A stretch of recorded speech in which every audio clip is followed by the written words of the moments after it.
All right, welcome to another edition of Mic Checka. I'm on location out of town, but I got some dope people on here. You know, this show's about people that's dope, that's doing their thing. I got my man's on here, man. He actually came on the podcast before, talking about the therapist show, man. I still need him to figure out when this is going, when we gonna get a conclusion of the therapist. I know, right? I know. They dropped me off. You know, with everything that was jumping off, I ain't trying. You can still see it on YouTube, so I ain't trying to spoil it. I'm saying, but you dropped me off in season 2.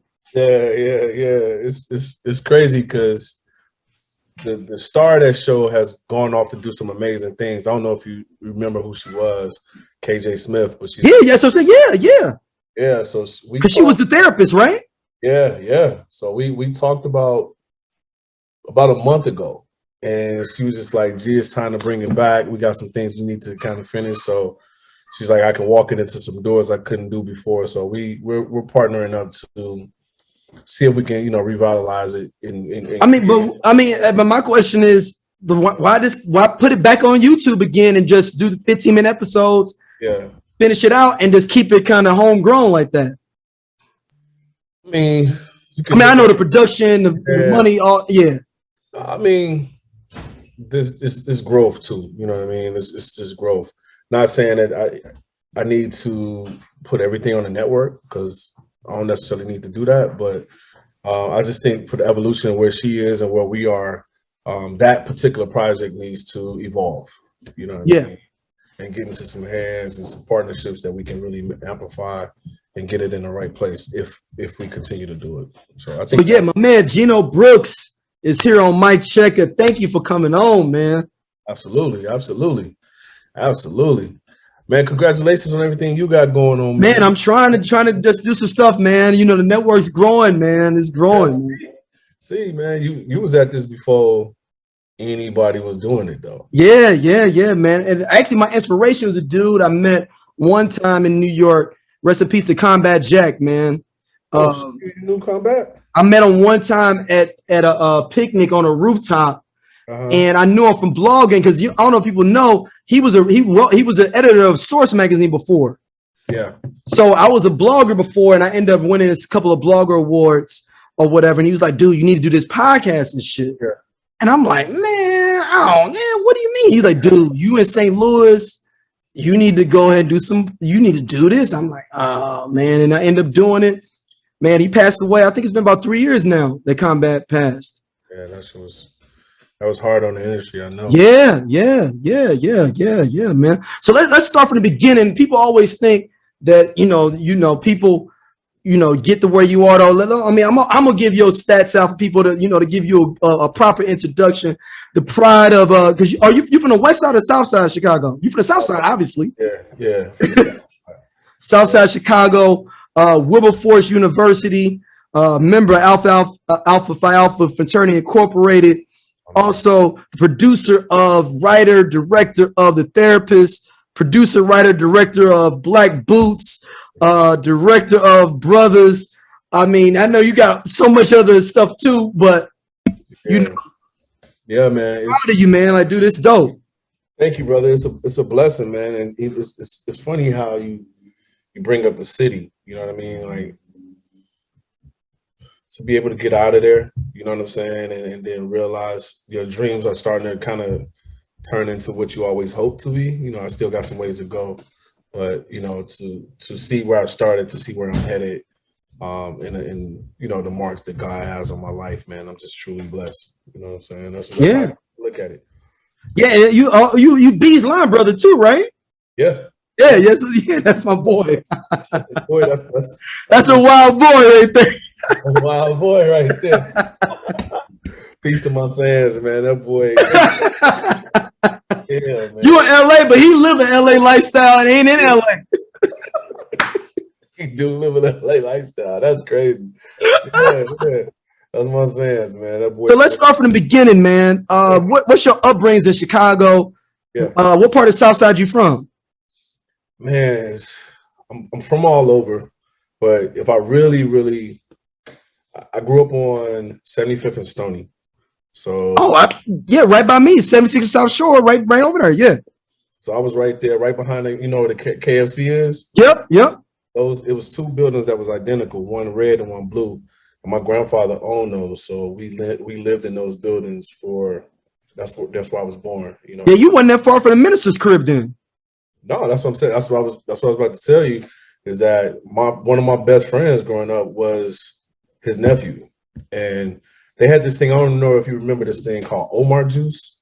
Yeah, I remember Omar juice. Yeah, the Omar juice. So the Omar of the juice. One of the youngest of the crew was one of my best friends. So I would go to the temple and help like bring it over there, like and help them put it in the bottles and stuff like that. So, you know, that's crazy. But yeah, so that's my life, man. I grew up on 75th and Stony, and from there I moved to 58th and something. I forget exactly what it was, but it was over there about like Washington Park.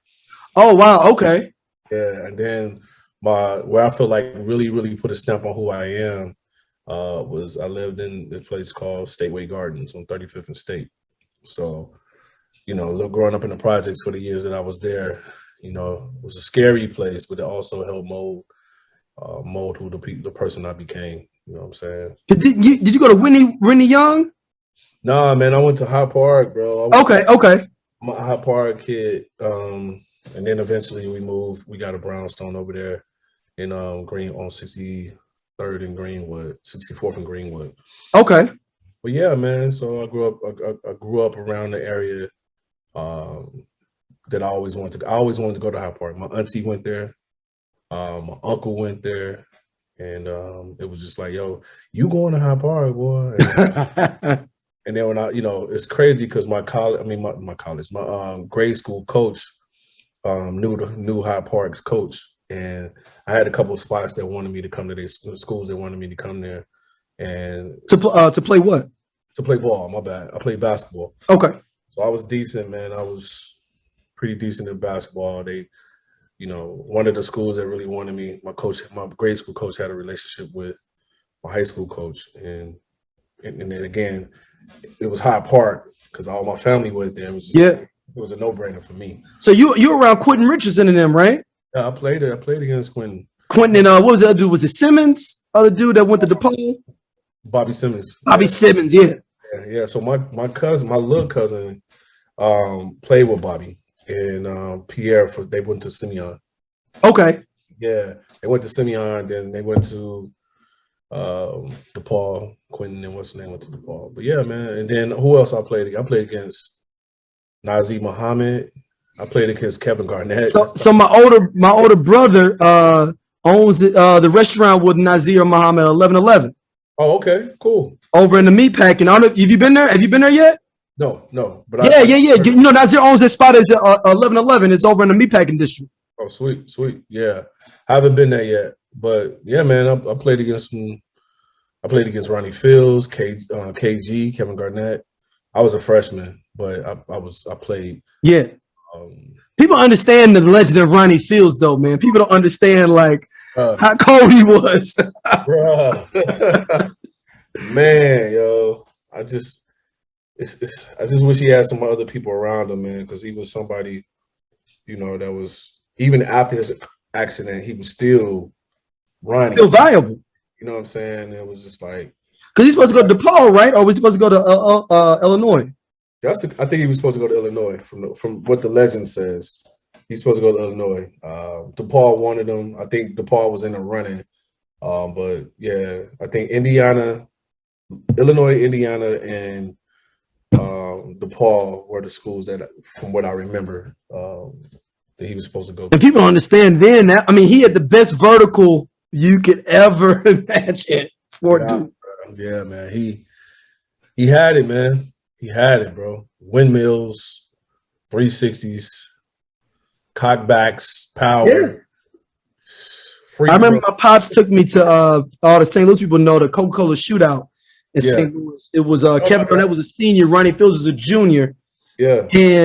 And people were like, who's that? I mean, I know everybody here for KG, but who's this other dude? That's exactly how it happened. That's exactly what it was. So Yeah, man. Crazy. So you end up going to Wilberforce for ball? I played ball. I went there for ball and politics, you know what I'm saying, it fizzled out. Then I kind of started to find myself as an entrepreneur, you know, then I started getting into Pleasant and then I realized here's what happened. I realized I wasn't going to the league from there. Being honest, I was just like, you know what? So you still had the hoop dreams like the movie.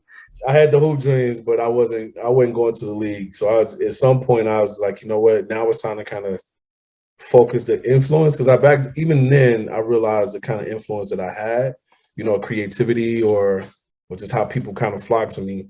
And I just started. I had my first clothing line back then, and yeah, man. So I just started looking into business and creativity, and that's kind of what took off and replaced that. So after Wilberforce, what moves did you make after Wilberforce? Do you go back to Chicago or? I went to, so from there, I got a full ride scholarship to the University of Kentucky for my master's degree. Yeah, so I was in rehab and mental health. So I was in the mental health field.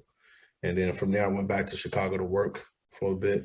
And then my girlfriend then became my fiance. She got accepted to Jacksonville University for her residency. And we moved down, we went down there, visited Jacksonville, we moved to Florida.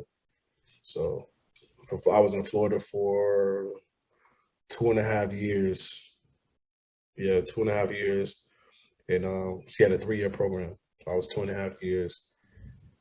And then from there, man, it was just like I came to Cali to visit my sons, and he's in LA, and I didn't go back, bro. Oh, really? I didn't go back. What happened was real quick. His uncle, who calls me his nephew. So you know how you go somewhere, you go hang out in the city. Like if I was to come visit you, at some point, although I'm on vacation, at some point you gotta go back to work. Right. Your regular life still happening. Your regular life still happening, right? So that happened. I went out there and I was already having like some racial issues going on with my employer back in Florida, and I was just like, man, I always knew that I was gonna figure out how to get to LA. I didn't really tell my wife that, but I was figure out how to get to LA. And what ended up happening was I came out here and we stayed out here. My Sands has this me and Brian Sands has this, he's one of those dudes that do everything. He's an LA dude. Lake boats and all that. Yeah. The whole month is his birthday. So we hanging out, and then at some point my fiance at that point knew that I needed to, no, my wife at that point, she knew that I needed a break. And she was like, look, I ain't got but like 3 or 4 more months in this what's the name? Once we leave here, it's gonna be us in life. Take an extra week, you got it. You ain't gonna be working here in the next 6 months anyway. Take the time. So I stayed out here with him. While he went back to work, I would hang out with his uncle, who was working on movie sets. Well, not movie sets, but he was working on movie sets. And I was with him, man. And long story short, man, I stayed with him. He brought me the set, and it's crazy because it was a Coolie High 2 remake. And us being from the crib, shit, that's one of the. So did this ever come out? It never came out. So I'm glad. I was like, I've never heard of this Coolie High remake. The Coolie High remake, bro. And the shit never came out because I don't know what happened. But was anybody we know in it? Like any? Yeah, it was. Do you know the Simone Missick? You yeah, Simone Missick that was on Luke Cage. Yep, on Luke Cage, and now that's on the lawyer show, the judge show. Yep. So it was me, her, and some other people. It was like one other, like some people here in LA but people would know. I don't know, the world would know them. But anyhow, and then the person who shot it, the DP, Tommy Maddox, is one of the best cinematographers in the game now. So just to see where everybody is right now, that's pretty cool. But anyway, long story short, he introduced me to the director. He was like, yo, my nephew was out here. He wanted to be a filmmaker. He wants to be in the whole industry. And anyway, the director gave me the script and said, hey, man, we're about to shoot this real fast. We're going to shoot this coming up. Once you take a look at it. What I didn't know is, because I'm an actor as well, man, I was like, shit, I learned the script. So what I didn't know was the guy that was the third guy on the call sheet didn't show up. So what they did was they was like, look, man, you're about his height. And you stand in for him, right? So I stood in for him and shit. Again, let's call it stand-in. People to be stand-ins. I didn't know that. Stand-ins aren't supposed to be talking either. They just supposed to stand there, right? So I got there, and I'm standing in there, and then they turn the camera around to shoot the other guy, or to block for it, and then I started delivering lines. The director turned around like, what on, bro?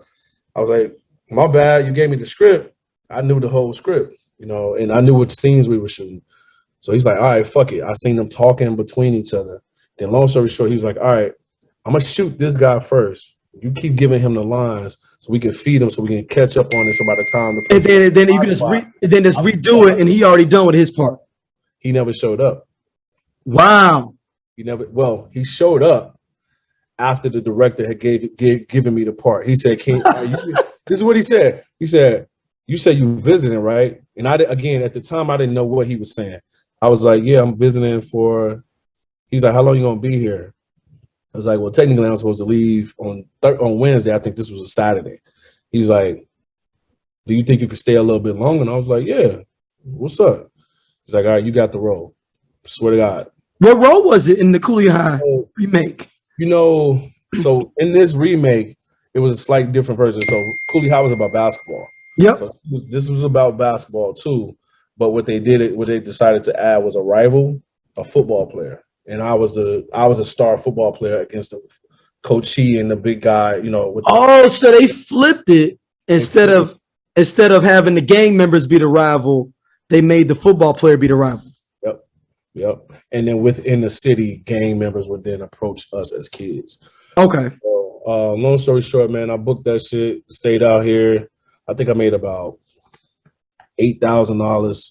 It was like, shoot, I was just here for a little bit. Like, let's roll, bro. That was the most at that time. That was the most money I had ever in my at one time, bro. For a week, you know what I'm saying? I said I was there for a week. Past the time I was supposed to be there for 2 weeks of work, I was like, I could do this.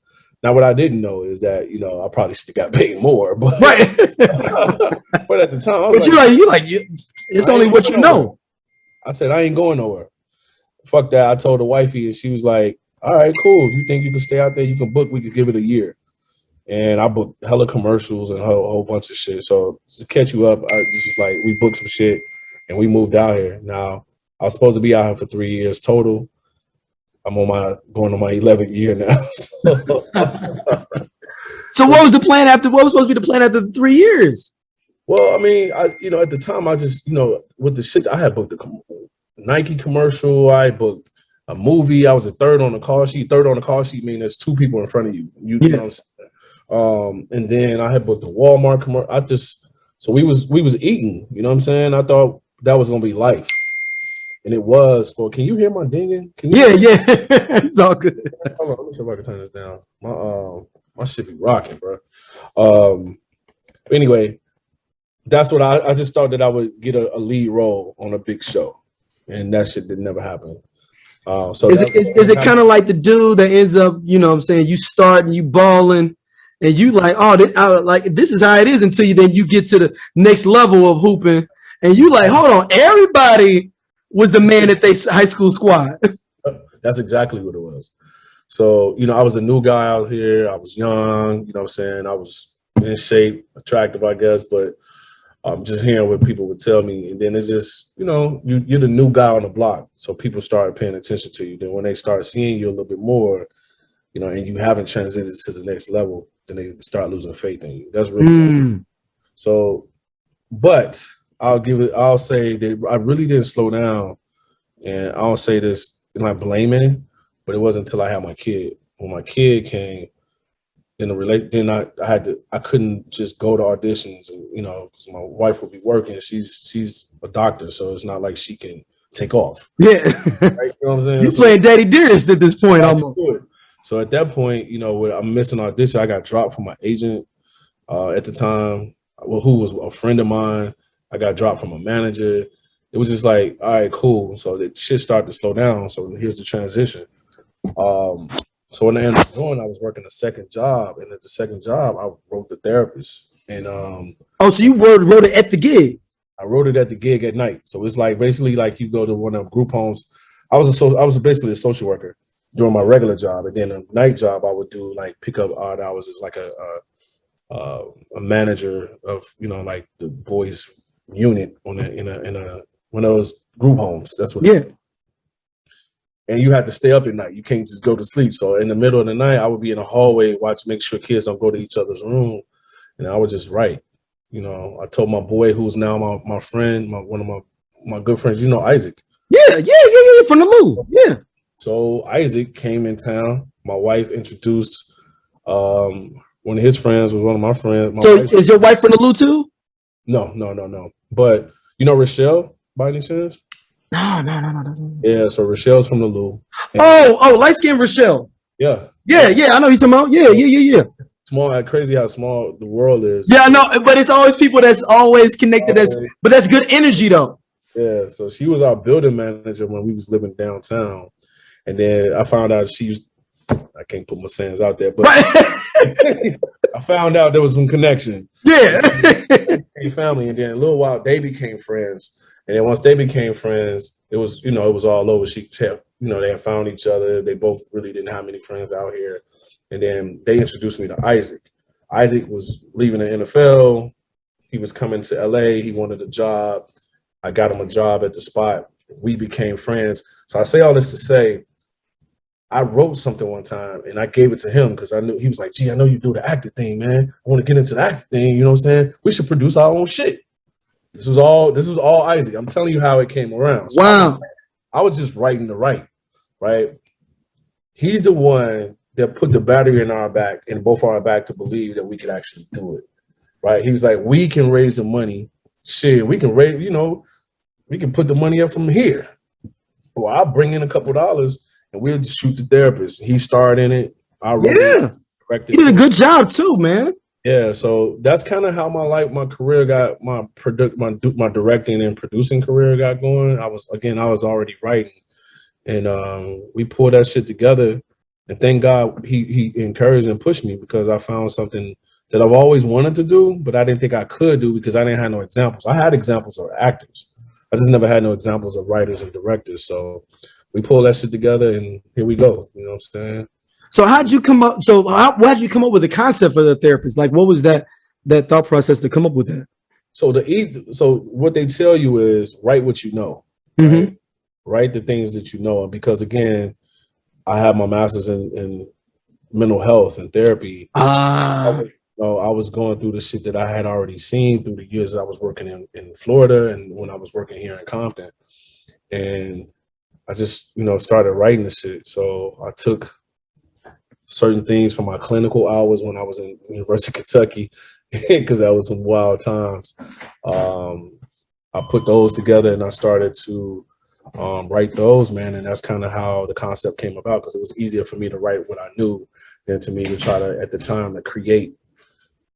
You know what I'm saying? Like, trying to imagine something that I had never lived. You know what I'm saying? So that's kind of how The Therapist was. It was a gift because I knew what I wanted to do. I knew I could pull from things, and that's what happened. So then you go into Black Boots. Mm-hmm. Now, I always tell people that have seen, you've seen Burning Sands before, right? Yeah.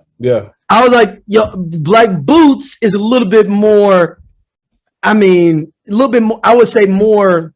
And it's because you have more time, because with a TV show you can build out characters, build out what it is. I was like, Burning Sands had a good place, but I think if you're talking about the pledging process, it's more. You can't do it in a movie, right? Like like School Days did it well for that time to give you just a taste. Yeah. But I feel Black Boots gives you the kind of elongated. Well, thank you, man. Thing of it, you know what I'm saying? Like, because I feel like Burning Sands only gave you like a microcosm, but it was like a shock value with it to a certain extent. Yeah. And I'm not hating on that brother, because that brother did dope with when he did the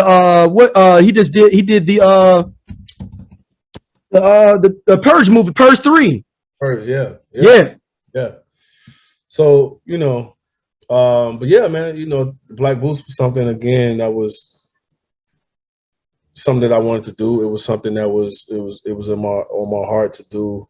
I wanted to tell the stories of me and my line brothers, me, Brian, and everybody else. You know what I'm saying? Now, it wasn't completely us, but again, you know, it derived from who we were and the things that we saw and the things that we went through. So I always wanted to tell that story about what we went through without telling exactly what we went through, if that makes sense. Yeah. Paying a kind of homage. And, you know, if you really look at Black Boots, really Black Boots is all about relationships. Yeah, it's just the backdrop is a pleasure. It's not, that's what I liked about it. It wasn't the main thing. It's like when people understand The Walking Dead is not about the zombies. It's really about the people and their interactions because of the situation. Yeah, that's exactly what it is. I appreciate you saying that.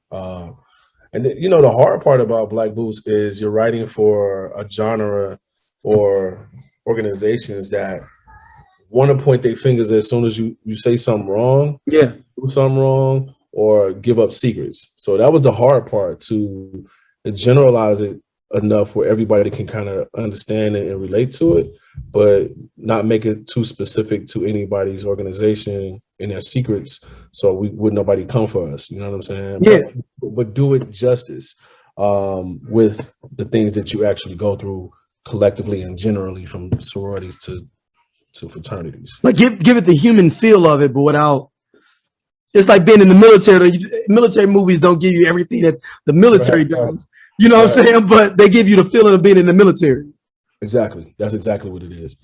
The POV from somebody that, if you were somebody that ever wanted to be a part of a fraternity and wondered what it was like, Black Boots was there to kind of educate you on what it felt like. It's like a POV, you know what I mean? From within to out, you know? So yeah. Thank you, man. I didn't even know you watched Black Boots, bro. Yeah, man, dude, I'm everywhere, man. I'm everywhere, man. I'm everywhere. I'm a sponge of the wall when it comes to content, man. I mean, I'm always expanding my mind with different stuff and concepts, and I'm always, especially if somebody Black doing this shit, man. Like I'm always like, let me see your angle with it, you know. Like I'm into these. Like I got a whole like fetish thing with these hood New York shows like no, I mean, and if you watch them, like I try to show my lady, and she was like, what is it? I was like, yo, you ain't getting it. You know what I'm saying? Like you like this is some you missing it. It's some different feel with it. Like what was the one that was real big but it fell off? Was it Murder? What was it 6 Money Murder? I know what you're talking. I forget the name. Because they end up getting like a deal with Rock Nation, and then they messed it up, or whatever. But it's another one called Respect Life. Have you seen Respect Life? Respect Life is trill, man. It's trill. It's some Brooklyn cats, and it's just, but it's like I like that. I like them Detroit hood movies, like 211. It's just. And it just, I don't know, maybe, I mean, I'm from the hood, and, you know, then you move out to the suburbs, and then, you know, like, you can connect, you know what I'm saying? Yeah, and it's just fun. Like, I ain't expecting no Denzel Washington portrayals in that, but it's just giving you some street kind of feel of an element that you don't get anymore, you know, with stuff. And then, like, with Black Boots, I feel like, it's like, damn, man, I remember being in college with that. Like, damn, man, like, that gives you that feel, and it just gives you that nostalgia. There we go. That's more of that nostalgia. Yeah. And you know what's crazy too? Let me just say this: shooting that and filming that in LA, there's no HBCUs in LA, right? But don't they have an HBCU football game though? They used to have or something like. They don't even got no classic out here. They used to have a classic. I thought at one point. I think they did. Oh shit! I don't know. Like in early 2000s, late 90s. I know. I'm almost positive they did. That's before my time. You know? Yeah. But I say that to say, bro, like, you know, I think with the limited resources that we have, you know, and it not being an HBCU out here, you know, in LA, we pulled off something really spectacular with making you think it was one out this way. You know? Yeah. We used UCLA, and our Black season 1 was mostly USC. We would be on their campus just shooting. Yeah, and that's in Compton too, so people understand. Man, yeah. So But yeah, man, that's what Black Boots was. I'm glad to see, just like KJ with the therapist and her and everything she has going, because she was in the Black Boots too. Yeah. But we have some true success stories from it, and that's what I'm probably most proud of. Courtney Burrell is going on to do some amazing things. He was in Tyler Perry's funeral, with the last funeral joint. He was, Yep. Michelle Michener, who played Zoe. I don't know if you remember her. She was on Lethal Weapon, and now she's on First Wives Club on BET. Oh wow, okay. What's she doing? First Wives Club. Who's she? She's on second season. Oh, she on second season. I haven't watched. I gotta wait. I haven't bought BT Plus. So I gotta wait till it comes back on regular. I think it's on BT Plus. I wait till they bring it back over to the regular BT. Right. Right. But yeah, man, she's over there killing it. Miles Greer. It's a whole bunch of people from that cast that's doing some amazing work, man. I'm just, if I can pat myself on the back for anything, bro, I'm more proud that I was able to be smart enough, to tap into talent that I knew was talented and that's going on to some amazing things. Because KJ's first, not to take credit, because she did the work, but that was the first time she was a lead in anything when I asked her. And then Michelle, that was her first project. And her being the lead of Black Boots, co-lead of Black Boots. So it's just like to see these people go off and do all the amazing things that they're doing. I'm just happy, bro. Just really, really blessed. So mentioning that with going to a historically Black college, like what has that meant for you as a filmmaker, and a content? Man, that's a good question, especially when you could be at HBCU, then you're HBCU, then you're not mentioned with the ones that everybody know, right? Yeah, because there's layers to it. It's just like it's layers to it. So it's like there's only like 4 or 5 is mentioned, and then you got like 2 or 3 levels below it.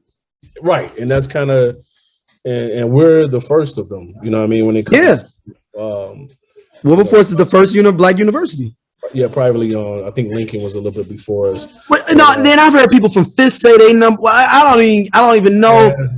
Nobody has like I've had people like Fisk is the first Black. I'm like, man, can we figure out and go ahead and just get these rankings right? Yeah, it's between Fisk. I mean, it's Wilberforce, Fisk, and Lincoln. But no, Miles College is in there sometimes. I think. Oh, really? I didn't know that. I didn't know Miles was up there with y'all. But yeah, man. So I think for me, it's important with being one of the smaller or less known. What's up, baby? But is Wilberforce less known though? I mean, it's you all are known because of being one of the first. Here's the thing, like, bro, I met HBCU students in our group, or younger or older, and they never heard of us, bro. So, what? No, stop it. I'm tired of this stuff, man. When people like, how you Black and don't know certain things? There should be a certain standard of Blackness that you should have to be. Right. I ain't saying you got to know all Blackness, but there's certain things, regardless of where you at. If you Black, you should just know off the road. Like Wilberforce, it's not like a school you should know. Like that's not a. Yeah. But anyhow, to answer the question, what being one of the smaller schools or less well-known schools, I think it's important. As an artist, what I've figured out is, how you see celebrities, right? Or you see people with influence, they have certain, what do y'all want, yo? Green marker for boyfriend. Here, just take all these.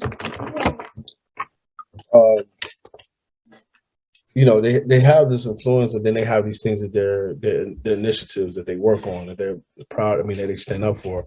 And one of the things I said, diabetes is one. My mother suffers from diabetes. Okay. This is, it's one of those things where that means a lot to me.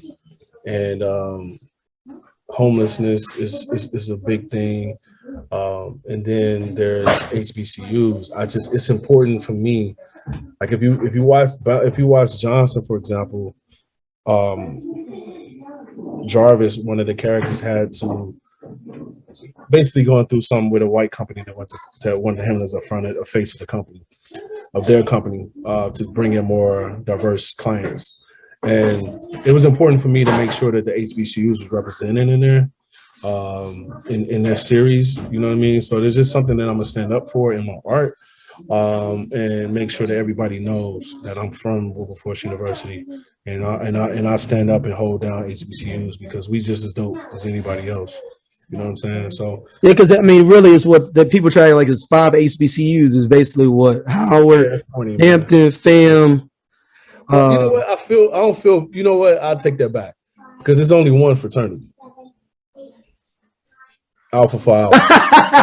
So, I get it, you know, and that goes across all colleges. I get it, you know what I'm saying? Like, yeah, oh yeah, there's some other people back there. I don't really know who they are. Yeah. So I get it, you know what I mean? Shout out to Matt, my co-owner. He's gonna be in Newt, so he's gonna be like, oh, so you're just gonna let him. I mean, what? What'd you say? You said, you know what I mean? So yeah, I get it. If I look at it from a perspective like I'm an alpha and we're the greatest, then I can understand it from anybody that's from the power HBCUs, just based on money and resources. You know what I mean? I mean, they got Felicia Rashad running their theater department now. Like, I mean, that's just resources. That right there is my fight for my university right now. I'm in talks with them about that, right? Because it wasn't. Let's say this is all I wanted to do, and it wasn't on my campus like that. This shit, I might not be where I'm headed. I might not be where I'm at. So I want to make sure if there's any artists, you know what I'm saying, that's so I'm helping make a pipeline from Wilberforce to. That's the goal, bro. I'm putting it out there right now. I'm talking with the university, so we'll see. Cross your fingers for me. Yeah. But that's what I want to do. So yeah, let's get into Johnson, man. Talk to me. So shout out to Risha, man. That's my family, man. So let's get into what made you want to be a part of this project? And kind of because you directed with 3 episodes, I believe, right? Directed 4. 4, okay. And I wrote the season finale. Okay. I think for me, man, when I got the project, and I was just like, I mean, stop before you even go farther. How dope is it when you sitting there on a set, knowing that you was in mental health, you didn't have none of this like traditional training, and did you take that moment and you sitting there in the director's chair on a full-on network show set and be like, yo, this is wild. Bro, every day, dog, I looked at it and looked at my chair, and I was just like, bro, this is really happening. Like, for real, like, you know what I'm saying? Again, we just talked about how I got here, you know what I mean? It came from my boy really telling me that I could do it, right? I mean, I was already acting, so that's one way. But I'm talking about the writing and directing. That's a different level of stuff is directing and writing. That's right. Different. Because, you know, you gotta, when you're writing and directing, a lot of times you gotta put up your own bag. I could wait on somebody to hire me to act. You see what I'm saying? So anyway, man, I was on that set, and I thank God, you know what I'm saying, every day for the opportunity. So, and that I've made a full transition from mental health to the arts, you know what I'm saying? So, but I want to put a button on that at some point. I do want to bring it back, and what's missing from my life that I created this year, and it's doing really well. I want to tell you about that too. But to answer about Johnson, man, the reason why I wanted to be a part of it is because when I met with Deji and I met with Thomas, they told me, bro, that we're going to talk about things that Black men don't normally talk about and experience on TV. When they said that, because a lot of times when, you know, because I create shows as well and I write, and I'll be like, bro, it's not this on TV, it's not that on TV. I just wish somebody had the courage, not even the courage to create it, because there's a lot of us out here writing like that, but for a network to take a chance and say, hey, we're going to take a chance on brothers telling shit, talking about things that we don't want to talk about from a Black male's perspective. When I heard that, I was just like, you was in. Man, I was in. So, yeah, man. So I'm appreciative of Johnson, man, and Daisy and Thomas. And more importantly, well, not more importantly, that sounds crazy. Equally as important as Risha, you know, because I don't know if Risha told you, because she's so humble. But Risha's the one who put, she's the one who told me about it, and she's also the one who just suggested that Daisy and Thomas read my sample. I didn't know that part of it. I know she was running everything through Said and them or whatnot, but I didn't notice that aspect of it. Yeah. So she, I've known her for years, but I know her as an actor on Black Boots. Again, there's Black Boots. Yeah, she was on Black Boots. Yeah, because that's how. I mean, I knew about the therapist, and I was like, and then Risha hit me. It's like, yo, I'm on the show. I was like, you talking about my boy Geno? He was on the show talking about the therapist. She was like, yeah, I'm on there. I'm like, oh, I'm definitely watching it now. Yeah, man. So but again, that's your work. I had not done and put myself in the game and started creating my own content, would it have led to this moment? I'm sure it probably would have at some point, but in the way. But would it have though? That's a good way, and I believe that. I'm one of them people that think things connect to certain things, and if they don't, you won't. And you never know what this one move will do for, even if it seems like it's like, man, I'm doing this.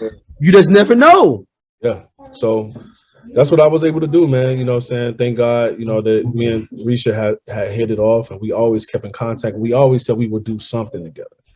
Right. And then this opportunity, I didn't even know she was working for Said them for a while. You know what I'm saying? That's that St. Louis, man. St. Louis cats be tight. The St. Louis cats be everywhere.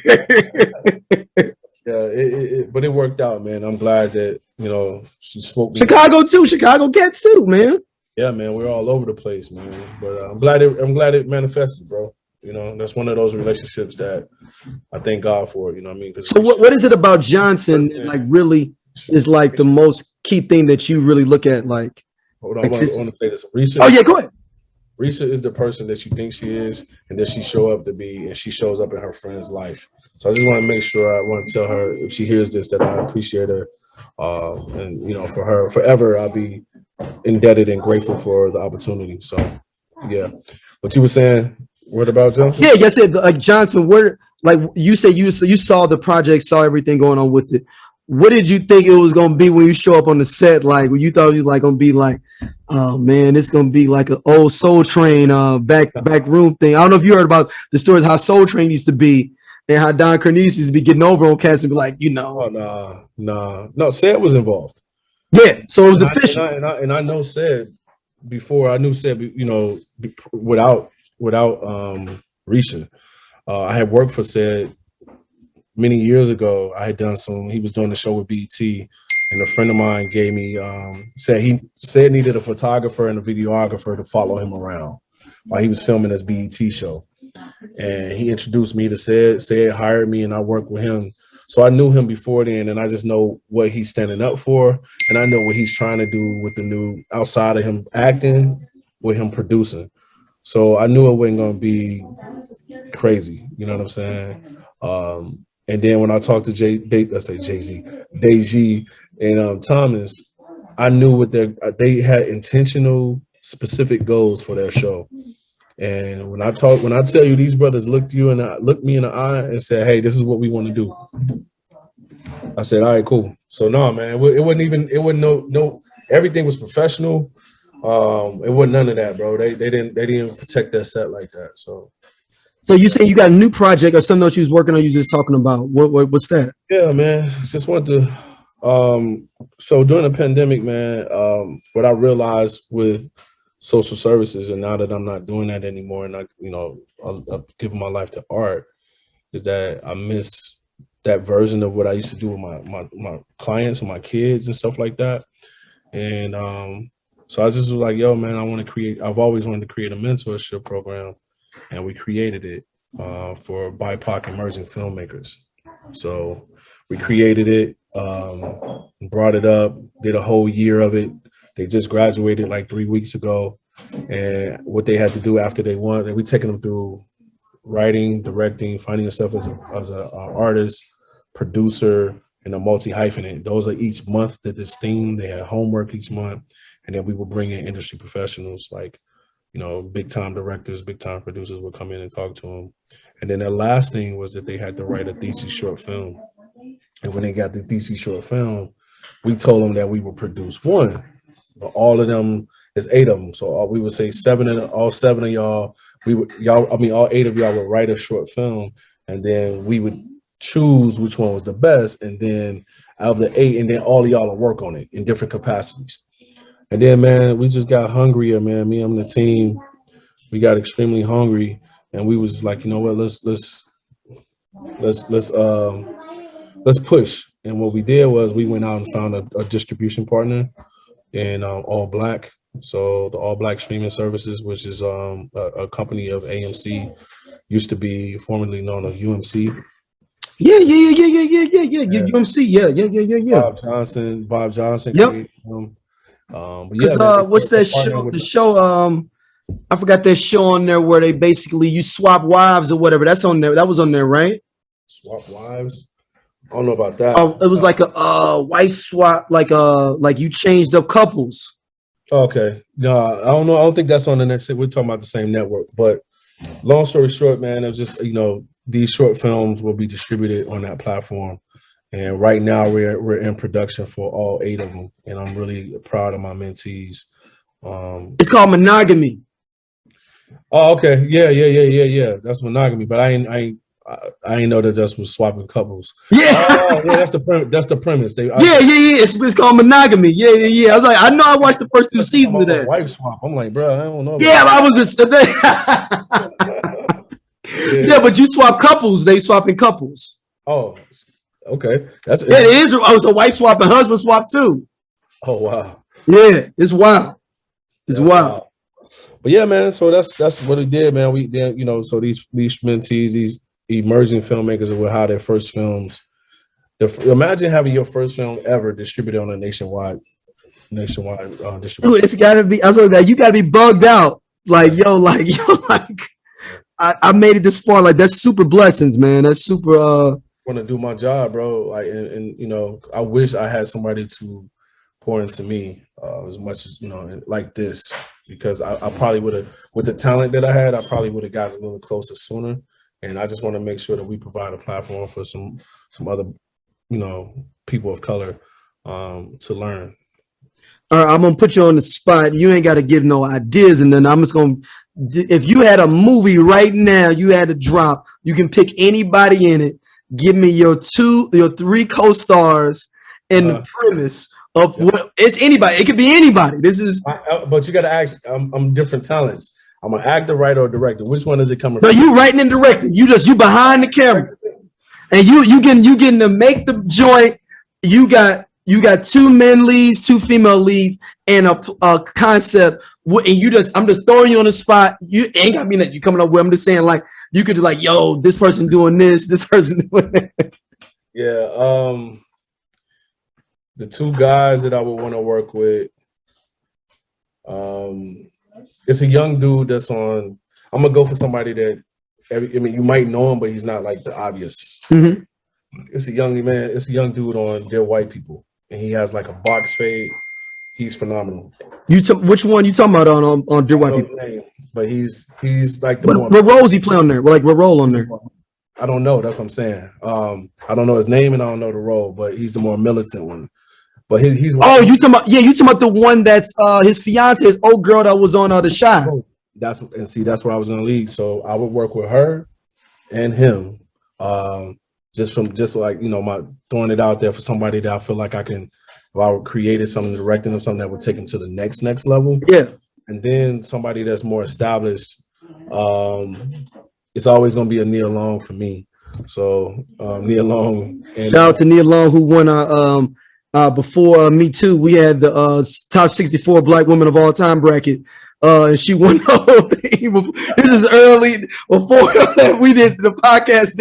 We've had the top 64 Black women of all time bracket. She won. That's what's up with Nia Long. And the other guy,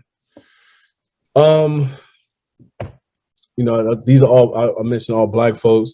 I mean, Robert De Niro, man, I think is the GOAT. I thought you were gonna pick somebody else Black and have it being the young age of that couple and the older age, kind of like a Notebook kind of feel, where you got the younger version of this couple and the older version, and you show like their lives transitionally. That's what I thought you was going with. I was like, oh, that's what I was thinking you was gonna go with. No, but I'll say this too, and I'm not just saying this because this man passed away, but one of the most gifted talents of my generation is Michael K. Williams, and I really wish I had an opportunity to work with him because he was fucking phenomenal. He should have won an Oscar, Emmy for Lovecraft, man. Yeah, he's phenomenal, man. So yeah, but that's who I would pick. Those four plus, somebody I wish I would have got an opportunity to work with is Michael K. Williams. All right, this is my last section, man. It's called This Is That. You got two options. You only can choose one. All right, Giordano's or Harold's.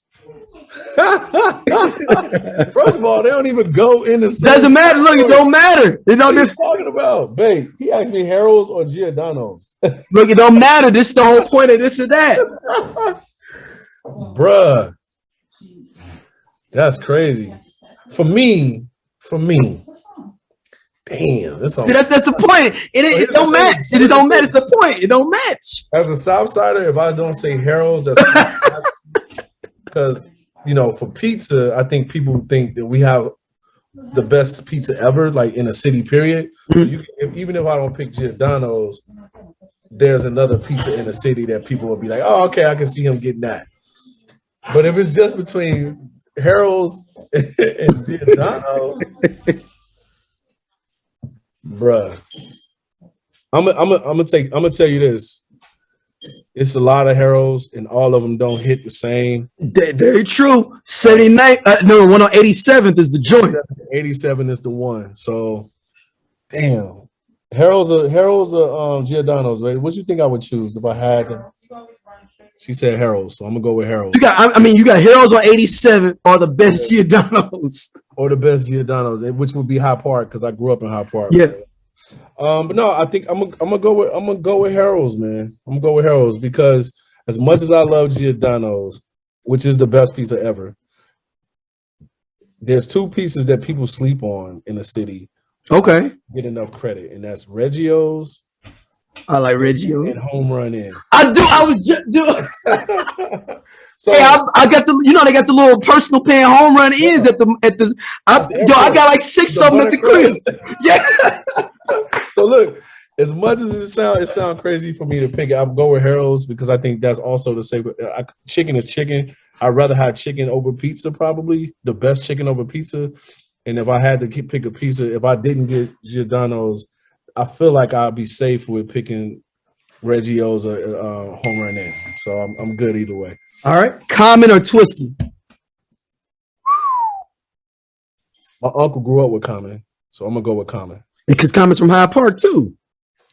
He from the east side. Yes, too. He went to CBS, right? Yeah, he went to CBS. Yeah, so he's from the east side, which is a little bit distance from where we are. But yeah, I think I would go with Common. He's done more for the city. In my opinion, I think he's done more for the city. And preface it, that's blasphemy. I love Twister, but if I the West Side dudes are different. Different without Common. That's what I'm saying. Right? When it comes to hip hop, yeah. Where I'm from, life will be different without Common. So I'll choose Common. All right, Bulls or Bears? Bulls. Okay. Bulls. Yeah. Is the Bears can't do nothing? No, I mean I hooped. Okay. I've played football, but I mean you got to talk about. I grew up in the '90s, bro. That's like what I'm saying? Like, come on, bro. We had the greatest player of all time to come through our city. So, hands down, I've been to every parade. You know what I mean? So, I was just one of those kids, man. So I'm gonna say the Bulls. All right, Martin or Fresh Prince? It's a good question, man. We do this too. We do this thing called a stack up, and that's what we call it. But I would say Martin. Okay. I think I would pick Martin. Yeah. You think I would pick Martin, babe? I would pick Martin. Yeah, so she would pick Martin. So I'm all right. Yeah. All right. The Jeffersons are Good Times. For me, my wife would say Jefferson's meat for me is Good Times. Because it's being in the Cabrini Green. I grew up in the projects. But you can't hate on George Jefferson was living that. He was in 75 was living that life. Nah, but you know what's crazy? I directed Wheezy. I directed her about 4 years ago. So really? No, I'm saying Wheezy for the show, but Marla Gibbs in real life. Marla Gibbs, I'm sorry. Yeah. Miss Gibbs. But I directed her. Oh shit. What's her name? It's Florence. Florence, my bad, Florence. See? That's why I need to take You gotta take Good Times because you didn't even get the character. Guess who was on Good Times? Penny, bro. Yeah, he's so much Janet Jackson. Hands down. What are you talking about? Yeah. But I mean, George Jefferson though was calling white people hunky in the 70s on national TV.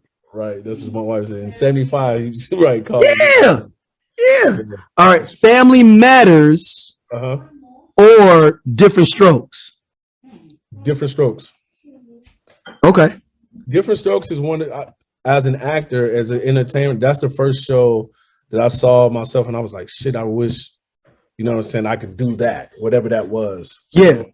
So from a young kid, thinking about whatever this, I didn't know what I wanted. I didn't know how to get there.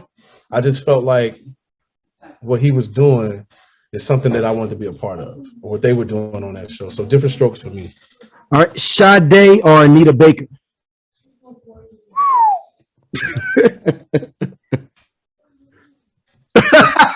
He gotta make a phone. He gotta make call a phone a friend. The wifey says Sade. She's a vibe. Yeah, I think the better singer though is, Anita Baker. She said, "Don't disrespect her." Yeah. Yeah, man. Y'all going with Sade? Yeah, we're gonna go with Sade. All right. Would you rather go to jail for 5 years or be in a coma for 10? I'm gonna take jail. Really? Yeah. Well, at least I'm living. But you're in a coma for 10. You wake back up. You back to regular life. Nah. You missed 10, or you missed a dime of people's life, but. Nah, that's a great question, by the way. But first of all, we knock on wood. Yeah. Before anybody ended up in a coma or in jail. Yeah, but for me, I think I don't know if I'm built for jail, but I can survive in jail. You know what I'm saying? So I'll take that. I can still function. I get to still see my loved ones every now and again versus like being I got to relearn everything. You know what I'm saying? I got to get up, exercise. I've already got, 10 years is too much for me. 80s hip hop or 90s hip hop? 90s hip hop. 80s hip hop or 90s hip hop? 90s. 90s was the best. It was the golden era, bro. Yeah. All right. This won't be a hard for Chicago person here though. Yeah. Kanye West or Lupe Fiasco? That's not hard for me. Kanye.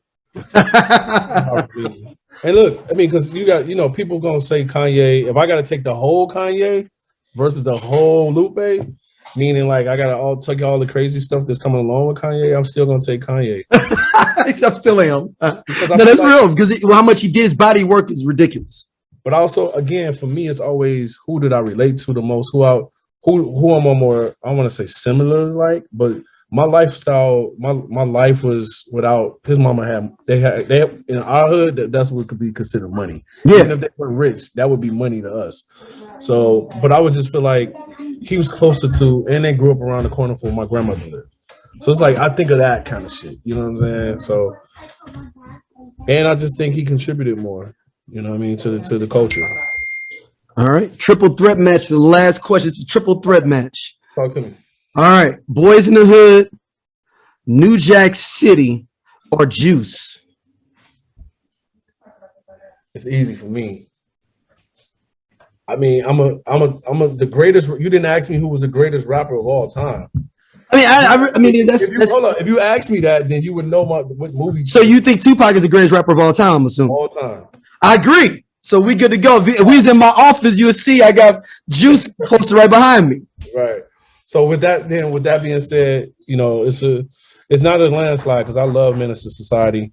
I really, really, really like New Jack City. I think I was probably too young to be watching New Jack City, so it was scary to me. Have you watched the movie, especially like as you get older, and you filled in blanks? Like, I don't know, what is that called, where you like fill in plot holes that you didn't like in your mind? You feel like, oh no, that happened, and you filled in the plot holes for the movie. I feel like that with New Jack City.